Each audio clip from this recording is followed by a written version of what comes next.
Kisah Para Rasul 16 ayat 6-7, mereka melintasi tanah Frigia dan tanah Galatia, karena Roh Kudus mencegah mereka untuk memberitakan Injil di Asia.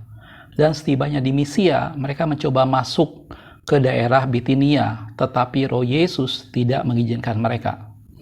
Oke, shalom saudaraku, kita ketemu lagi dalam Pelita Kakiku, karena firman-Mu adalah pelita bagi kakiku dan terang bagi jalanku. Salah satu dari peristiwa yang tadi kita baca adalah sepenggal peristiwa pada saat perjalanan Paulus yang kedua, dan dia sampai di satu daerah di mana pada waktu itu dia melintasi tanah Frigia dan tanah Galatia. Gitu ya. Perjalanan Paulus kita pernah buat sejak Alkitabnya, dan saya yakin Anda dan saya sudah tahu mengenai hal ini. Dan bagian yang menarik pada peristiwa ini adalah dikatakan bahwa Roh Kudus mencegah mereka memberitakan Injil di Asia. Gitu ya. Bahkan itu diulangi lagi pada ayat berikutnya, dikatakan setibanya mereka di Misia, mereka mencoba mau masuk ke Bitinia, tetapi sekali lagi dikatakan Roh Yesus tidak mengizinkan mereka. Dan pada video ini saya membahas mengenai satu bagian yang menarik pada perjalanan Paulus. Kita tahu bahwa Paulus adalah seorang yang Tuhan tetapkan menjadi pemberita Injil buat orang-orang yang bukan Yahudi, gitu ya. Dan Paulus menjadi pemberita Injil untuk hal itu, gitu ya. Tetapi ada satu bagian dalam firman Tuhan yang kita lihat bahwa pada saat Paulus memberitakan Injil, Roh Kudus melarang Paulus melakukan suatu pemberitaan pada saat dia hendak menyeberang ke Asia. Yang kita tahu kemudian Paulus mendapat penglihatan bagaimana orang-orang di Makedonia yang berteriak untuk menyeberanglah kemari, dan Paulus mengerti bahwa itu kehendak Roh Kudus untuk memimpin mereka memberitakan Injil ke Makedonia pada waktu itu, gitu ya. Bagian yang saya akan sorot di sini adalah satu peristiwa dalam firman Tuhan di mana Roh Kudus melarang seseorang memberitakan Injil, gitu ya. Mungkin ini terdengar aneh, saudaraku ya, karena kita kalau kita bicara tentang pribadi Roh Kudus, tentunya dalam firman Tuhan dikatakan bahwa Roh itu akan mengingatkan setiap perkataan yang Yesus lakukan, yang pernah Yesus katakan. Roh Kudus itu akan mengajar tentang seluruh kebenaran, gitu ya. Tetapi ada satu bagian dalam firman Tuhan di mana pada kejadian ini Roh Kudus, atau dikatakan di sana Roh Yesus, melarang mereka untuk memberitakan Injil ke Asia, melarang mereka untuk melintas pada waktu itu, gitu ya. Nah, ini kita akan lihat sedikit, saudaraku. Mungkin ini menjadi sesuatu hal yang sederhana yang bisa menjadi pencerahan buat kita semua, gitu ya. Biasanya kalau kita dengar soal pemberitaan Injil, tentunya Anda ingat dalam firman Tuhan di Timotius dikatakan, beritakanlah firman, siap sedialah baik atau tidak baik waktunya, gitu ya. Sehingga seringkali bahwa yang namanya memberitakan Injil kita lakukan di mana saja, kepada siapa saja, gitu ya, dalam kondisi yang baik maupun dalam kondisi yang tidak baik. Atau kalau Anda tahu dalam Pengkhotbah dikatakan, taburkanlah benihmu pagi hari, dan jangan memberi istirahat pada tanganmu pada petang hari, karena kamu tidak tahu yang mana yang akan tumbuh, jangan-jangan dua-duanya. Sehingga memberikan kesan bahwa pemberitaan Injil menjadi sesuatu yang kita harus lakukan sebanyak mungkin dalam setiap keadaan, seakan-akan selalu seperti itu, gitu ya. Itu sebenarnya tidak salah, saudaraku, tetapi kita harus mengerti juga dalam satu sisi Roh Kudus memimpin seseorang untuk memberitakan Injil, dan kita bisa melihat juga satu keadaan di mana pada satu kondisi tiba-tiba Roh Kudus melarang Paulus pada waktu itu bersama dengan Silas untuk menyeberang ke Asia. Tuhan punya rencana tersendiri untuk pemberitaan firman Tuhan di Asia, tidak melalui Paulus, gitu ya. Bahkan di sana kemudian Roh Kudus memimpin Paulus untuk memberitakan Injil ke Makedonia, gitu ya. Di video terakhir saya pernah membahas mengenai perintah lain selain dari amanat agung, di mana di sana digambarkan bahwa Yesus pernah memberikan perintah untuk menanti-nantikan Yerusalem. Jangan tinggalkan Yerusalem sampai kamu diperlengkapi dengan kuasa yang maha tinggi. Dan saya jelaskan juga di sana bahwa pemberitaan Injil atau amanat agung itu bisa dilakukan apabila seseorang sudah diperlengkapi dengan kuasa yang maha tinggi, gitu ya. Bahkan Roh Kudus menciptakan suatu suasana, Roh Kudus memimpin seseorang untuk suatu pemberitaan Injil. Hal yang sama yang tadi kita lihat dalam kejadian Paulus ini, bagaimana Paulus tidak dengan serta-merta nyebrang ke sini ke sana, tetapi Paulus di bawah pimpinan Roh Kudus, dia memberitakan Injil sesuai dengan arahan pribadi Roh Kudus, gitu ya. Kalau kita lihat dalam 2 Korintus 10 ayat yang ke-14 sampai 15 dikatakan seperti ini, sebab dalam memberitakan Injil Kristus kami telah sampai kepada kamu, dikatakan seperti itu, sehingga kami tidak melewati batas daerah kerja kami, seolah-olah kami belum sampai kepada kamu. Di sini Paulus menggambarkan bahwa kami tidak melewati batas daerah kerja kami. Itu ditulis lagi pada Paulus di ayat yang ke-15. Dia bilang, kami tidak bermegah atas pekerjaan yang dilakukan oleh orang lain di daerah yang tidak dipatok untuk kami, gitu ya. Tetapi kami berharap bahwa apabila imanmu makin bertumbuh, kami akan mendapat penghormatan lebih besar lagi di antara kamu jika dibandingkan dengan daerah kerja yang dipatok untuk kami. Ini menjadi sesuatu hal yang unik, saudaraku, bagaimana Paulus menggambarkan bahwa kita punya daerah kerja yang dipatok untuk kita. Dan kita tidak mau menyeberang ke daerah yang bukan dipatok untuk kita. Gitu ya. Paulus mengerti bahwa dia punya wilayah kerja. Paulus mengerti bahwa dia punya daerah kerja. Gitu ya. Yang dipatok untuk dia dan yang menjadi satu daerah kerja yang untuk orang lain. Gitu ya. Memang kalau kita lihat di Korintus, saya pernah jelaskan di sana ada seorang pemberita firman Tuhan yang bisa menyampaikan firman Tuhan dengan sangat baik. Gitu ya, yaitu Apolos, gitu ya. Dan kita tahu dalam firman Tuhan bagaimana Paulus mengajar, Apolos menabur, dan seterusnya. Dan Apolos seorang yang sangat terampil memberitakan firman Tuhan, gitu ya. Dan di sini Paulus mengerti bahwa dia punya wilayah kerja, dia punya daerah yang dipatok buat dia, gitu ya. Dan itu membuat Paulus mengerti bahwa ada batasan, ada hal-hal tertentu di mana memang Roh Kudus melarang dia untuk memberitakan firman Tuhan. Ada daerah tertentu yang dilarang oleh Roh Kudus untuk Paulus menyeberang ke sana. Dan itu merupakan daerah yang dipatok, kata Paulus tadi digambarkan. Jelas, saudaraku? Dari video yang sederhana ini saya ingin kita mengambil satu bagian tentang hal pemberitaan Injil. Gitu ya.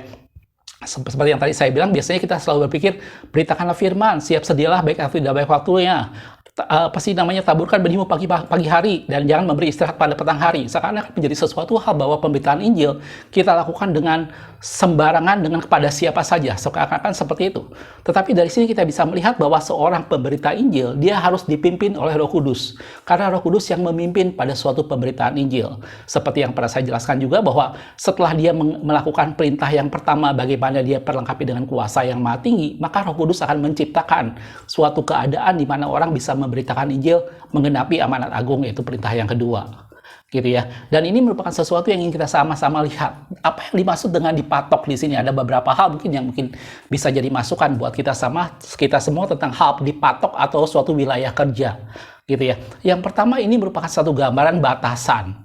Batasan di sini bisa bicara dalam kasus ini adalah batasan wilayah di mana Paulus tidak boleh menyeberang ke Asia. Tetapi buat Anda dan saya, batasan ini berbicara soal sesuatu di mana Anda dan saya kita punya batasan kemampuan, kita punya batasan pengetahuan, kita punya batasan pengalaman. Gitu ya. Dan itu membuat Anda dan saya tidak bisa sembarangan kita membahas semua topik firman Tuhan. Pembahasan topik firman Tuhan menjadi sesuatu yang harus Anda dan saya miliki dan alami. Gitu ya. Karena itu saya pernah bahas dalam salah satu video, saya tidak pernah membahas alam-alam roh. Karena saya tahu bahwa itu batasan buat saya. Mungkin kalau pendeta seperti Pak Tony Daud, dia punya banyak pengalaman di sana dan dia bisa membahas mengenai hal itu. Gitu ya. Tetapi buat saya punya batasan bahwa saya tidak punya pengalaman dalam hal-hal alam roh dan saya tidak pernah membahas mengenai hal itu. Gitu ya. Dan itu yang harus Anda dan saya kita mengerti. Kita semua menjadi pribadi-pribadi yang punya keterbatasan. Gitu ya. Tidak ada seorang pun di antara Anda dan saya yang merasa bahwa saya sudah menguasai seluruh firman Tuhan dari Kejadian sampai Wahyu, semuanya saya kuasai. Tidak. Semua pengetahuan kita terbatas dalam firman Tuhan dan kita harus mengetahui wilayah kerja atau patok-patok untuk Anda dan saya. Gitu ya. Dan Paulus juga menggambarkan bahwa pada saat dia menyampaikan, Paulus selalu berkata bahwa apa yang aku terima daripada Tuhan. Gitu ya. Kalau kita lihat dalam 1 Korintus 15 ayat yang ketiga dikatakan, sebab yang sangat penting telah kusampaikan kepadamu, yaitu apa yang telah kuterima sendiri. Kata Paulus begitu. Dikatakan, ialah bahwa Kristus telah mati karena dosa-dosa kita sesuai dengan kitab suci. Seakan-akan beritanya biasa bahwa Kristus sudah mati karena dosa-dosa kita sesuai dengan kitab suci. Semua orang Kristen tahu dengan hal ini. Tetapi yang membedakan di sini Paulus katakan bahwa yang penting ku sampaikan kepadamu dan apa yang telah kuterima sendiri. Ini membuat pesannya menjadi berbeda. Paulus tidak hanya sekedar mengetahui bahwa Kristus sudah mati bagi dosa-dosa kita dan kemudian menggenapi kata kitab suci, tetapi Paulus menerimanya sendiri daripada Tuhan tentang kenyataan ini. Gitu ya. Dan sebenarnya itulah yang harus kita bagikan. Itulah daerah kerja kita. Kita harus menyampaikan sesuatu yang Anda dan saya terima sendiri dan kita alami di hadapan Tuhan. Gitu ya. Ayat yang lain dalam 1 Korintus 11 ayat 23 dikatakan seperti ini. Sebab apa yang telah kuteruskan kepadamu telah aku terima dari Tuhan, yaitu bahwa Tuhan Yesus pada malam waktu dia diserahkan mengambil roti. Dan kemudian ayat lanjutnya saya yakin Anda dan saya hafal karena biasanya ayat ini dipakai menjadi pembuka sebelum kita perjamuan kudus. Gitu ya. Tetapi yang menjadi perhatian saya di sana dikatakan bahwa apa yang telah kuteruskan kepadamu telah aku terima dari Tuhan. Gitu ya. Kejadian perjamuan kudus, kalau Anda lihat Lasafar, di sana Paulus tidak ada, saudaraku. Di sana Paulus tidak mengalami peristiwa bagaimana pada waktu itu, pada waktu Yesus diserahkan, dia mengambil roti, itu Paulus tidak mengalami peristiwa itu. Tetapi Paulus menggambarkan bahwa yang kuteruskan kepada kamu, itu telah aku terima dari Tuhan. Gitu. Paulus bukan membaca atau Paulus bukan mendengar cerita orang bahwa sebelum Yesus mati, dia mengadakan perjamuan terakhir bersama dengan murid-muridnya. Bukan. Tetapi Paulus menerima sendiri dari Tuhan, bagaimana Tuhan menyatakan suatu keadaan di mana pada hari terakhir ada perjamuan terakhir di mana Yesus mengambil roti. Gitu ya. Ini semua menjadi satu gambaran bahwa Paulus mengerti daerah batasan dia. Paulus mengerti patok-patok kerjanya. Gitu ya. Dan itu yang membuat Anda dan saya juga kita harus mengerti, gitu ya. Tidak ada seorang pun, tadi saya sudah bilang, di antara kita yang mengetahui tentang segala sesuatu. Mari bagikan apa yang kita alami, bagikan apa yang kita terima dari Tuhan.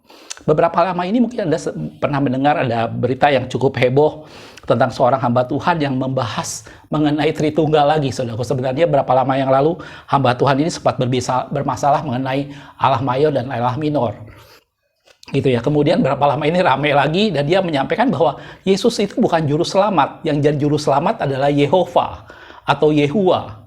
Gitu ya. Yesus itu apa sih namanya, dikatakan di sana, apa sih namanya, bukan penebus, tetapi yang jadi penebus itu adalah Yehova atau Yehua. Karena Yehua di dalam Yesus, karena Yehova di dalam Yesus, maka Yesus menjadi juru selamat. Sebenarnya ini menjadi sesuatu hal yang berbahaya, saudara. Karena apa? Karena masalah tentang hal Tritunggal itu menjadi sesuatu hal yang sangat kompleks, yang tidak dengan mudah kita bisa nalar dengan akal budi kita sendiri. Gitu ya. Dan ini menjadi sesuatu yang seharusnya menjadi batasan sampai sejauh mana kita bisa menjelaskan sesuatu. Jelas, saudaraku? Dan ini menjadi satu gambaran dalam firman Tuhan, itulah yang Paulus maksudkan dengan patok-patok kerja. Roh Kudus bisa melarang Anda dan saya untuk memberitakan Injil seperti halnya Paulus dikatakan tadi, untuk menyeberang ke Asia. Gitu ya. Tetapi bukan artinya Roh Kudus melarang kita memberitakan Injil, tetapi Roh Kudus memimpin kita hanya pada daerah-daerah kerja yang tadi Paulus katakan sudah dipatok bagi kita. Gitu ya. Dan ini bicara pertama adalah batasan yang Anda dan saya miliki. Gitu ya. Hal yang kedua ini juga bicara soal kepada siapa kita harus menyampaikan firman Tuhan. Gitu ya. Memang betul, semakin banyak kita menabur, maka semakin banyak kita akan menuai. Gitu ya. Taburkan benihmu pagi hari, jangan beristirahat tanganmu pada petang hari. Kamu tidak tahu yang mana yang akan tumbuh, jangan-jangan dua-duanya sama baik. Semakin banyak yang ditabur, maka semakin banyak yang akan tumbuh. Dan benih itu adalah firman Tuhan. Gitu ya. Tetapi kita harus mengerti bahwa dalam firman Tuhan dikatakan jangan melempar barang mutiaramu kepada anjing. Gitu ya. Kalau kita lihat satu ayat dalam Matius, dikatakan jangan memberikan barang yang kudus kepada anjing dan jangan melemparkan mutiaramu kepada babi, supaya jangan diinjak-injaknya dengan kakinya lalu ia berbalik mengoyak kamu. Gitu ya. Jadi kita harus mengerti bahwa Paulus sendiri pernah berkata bahwa untuk orang yang akan binasa, kami itu adalah bau yang mematikan, tetapi untuk orang yang hendak diselamatkan, kami adalah bau harum Kristus yang membawa kehidupan. Jadi kita harus mengerti kepada siapa kita memberitakan firman Tuhan. Kita harus mengerti kepada siapa mutiara yang berharga ini diberikan. Gitu ya. Dan itu menjadi patok kerja dalam Paulus dikatakan, itu menjadi patok kerja di mana aku tidak melewati wilayah kerjaku. Jelas aku? Dari yang sederhana ini saya ingin kita sama-sama mulai memperhatikan. Mari Anda dan saya pemberita-pemberita firman Tuhan, kita tidak hanya sekedar sembarangan, kita tidak hanya sekedar berasa bahwa saya bisa membahas segala sesuatu. Mari pahami bahwa Anda dan saya kita punya patok kerja. Gitu ya. Biarkan Roh Kudus memimpin kita untuk menyampaikan apa yang kita alami pribadi daripada Tuhan. Gitu ya. Dan yang kedua, Roh Kudus akan memimpin kita, mempertemukan kita dengan orang-orang yang tepat, yang layak menerima mutiara, yang layak menerima barang berharga. Gitu ya. Dan itu semuanya karena pimpinan Roh Kudus. Dan itu kembali, semuanya terjadi itu berawal dari suatu persekutuan kita pribadi dengan Tuhan, di mana kita menanti-nantikan Tuhan di Yerusalem. Jangan tinggalkan Yerusalem sebelum kita diperlengkapi dengan kuasa yang maha tinggi. Dan waktu kita diperlengkapi dengan kuasa yang maha tinggi, maka Roh Kudus memimpin kita untuk pada satu bentuk pemberitaan Injil. Pemberitaan Injil tidak didasari oleh emosi. Pemberitaan Injil tidak didasari oleh suatu hawa nafsu, di mana kita ingin membawa orang menjadi anggota gereja kita dan lain sebagainya. Tapi pemberitaan Injil dilandasi oleh pimpinan dari Roh Kudus, di mana Roh Kudus menyampaikan apa yang harus kita sampaikan. Saudaraku, mudah-mudahan dari video sederhana ini bisa menginspirasi kita semua. Mari gantungkan harap kita kepada Roh Kudus. Mari andalkan Roh Kudus dalam setiap kali pemberitaan Injil. Dan saya percaya Roh Kudus akan memimpin kita pada saat kapan kita berbicara, pada saat kapan kita tidak harus berbicara. Dalam firman Tuhan firman Tuhan katakan, hendaklah kamu cepat untuk mendengar tetapi lambat untuk berkata-kata. Dan perkataan yang tepat pada waktunya itu seperti buah apel emas pada pinggan perak. Biarkan Roh Kudus memimpin Anda dan saya, dan firman Tuhan itu akan menjadi satu firman Tuhan yang berkuasa. Makasih sudah menonton, kita ketemu di video berikutnya. Tuhan Yesus memberkati.